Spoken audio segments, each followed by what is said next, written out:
We all love a good story, right? Of course we do. But what happens when science is the one telling the story? Are we actually being enlightened, or are we being manipulated? That's the big dilemma we're going to unpack. So think about it. When you hear a really compelling story about a new medical breakthrough or a big climate study, are you just getting the facts? Is it purely to help you understand? Or is it designed to persuade you? Your answer really gets to the heart of a huge debate happening right now in science communication. All right, first up, let's look at the argument for using stories. For a lot of folks in this camp, it's not just a nice idea. They'd say that in today's world, it's an absolute necessity if science wants to have a voice at all.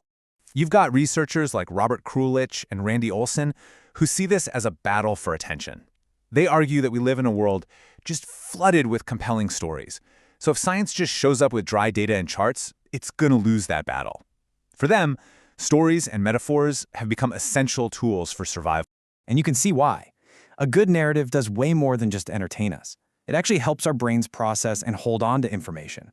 It boosts our understanding, keeps us engaged with tricky subjects, and makes all that complex data memorable. In short, it helps make science stick. Okay, but this is where it gets complicated. Let's flip over to the other side of the argument. Because for every benefit of storytelling, there's a potential risk. A pretty big one, actually. The risk of being subtly manipulated without even realizing what's happening. And here is the core warning.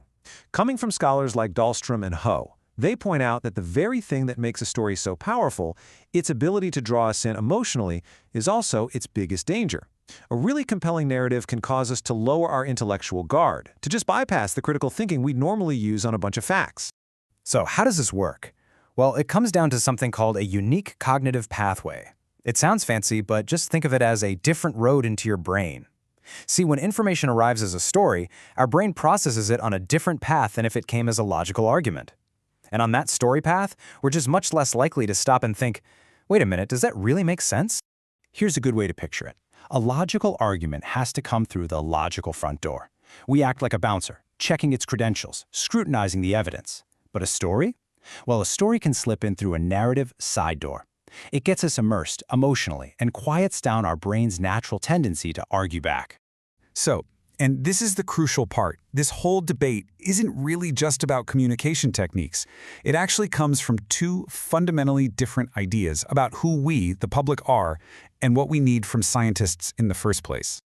On one side, you have the deficit model. It basically views the public as an empty vessel that needs to be filled up with the right conclusions. The goal is persuasion, and stories are the perfect tool for that.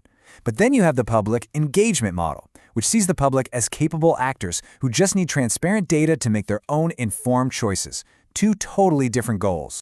So with these two opposing views out there, what are we supposed to do?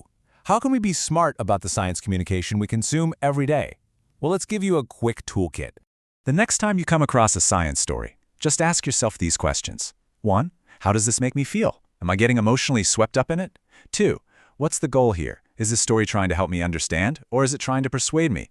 3. Where's the data? Does the story support the evidence, or maybe obscure it a bit? And finally, can I separate the story itself from the actual science? And that really brings us to the main takeaway. This isn't about deciding if storytelling is good or bad. It's not. It's just an incredibly powerful tool. And that tool can be used for enlightenment, or it can be used for manipulation. The real power we have is simply being aware of how it works and recognizing which kind of story we're in. So I'll leave you with this final thought. The next time you're captivated by a story about science, just pause for a second and ask yourself a very simple question. Am I learning how something works here, or am I being skillfully guided to a belief? The answer just might surprise you.